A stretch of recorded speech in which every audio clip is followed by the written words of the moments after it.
if this is LA Knight's third time, he's arguably been one of the most over stars over the past decade, I would say.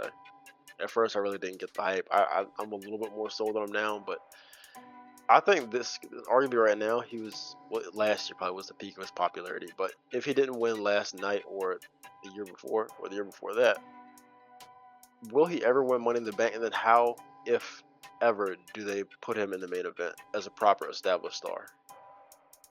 That's a good question. I thought this would have been a perfect time. I think a lot of the time when it comes to Money in the Bank is timing. To be honest with you, like where you at in the storyline.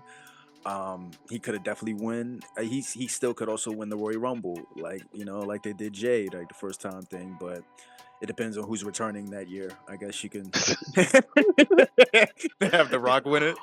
Yeah. Oh man, The that Rock win would it. that would be nuclear. And a certain contingent of the fan base would just devour that. But that absolutely should not happen. We don't No, need just people taking spots of it. And Josh, uh, Josh, well done. but this still I think man, because yeah, he is definitely over. People definitely love him, and I think I mentioned this in the video. Like, you don't want to wait too long on the LA Knight push. You know what I mean? You don't or LA Knight getting the championship. You don't want people to get bored of him, or him to or Triple H to get bored of him, and he eventually get released, and he goes to where what?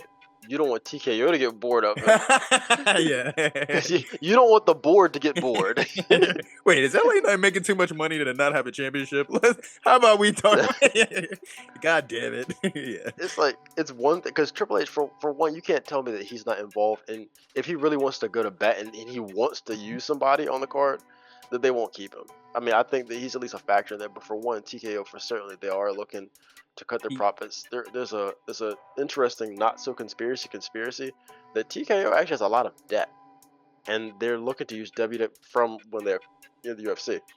But now they're looking to jack the price up on WWE ticket sales and then the internal revenue and then salary payout and things like that. They're looking to use that to stabilize and get rid of some of the debt that they already had. yeah.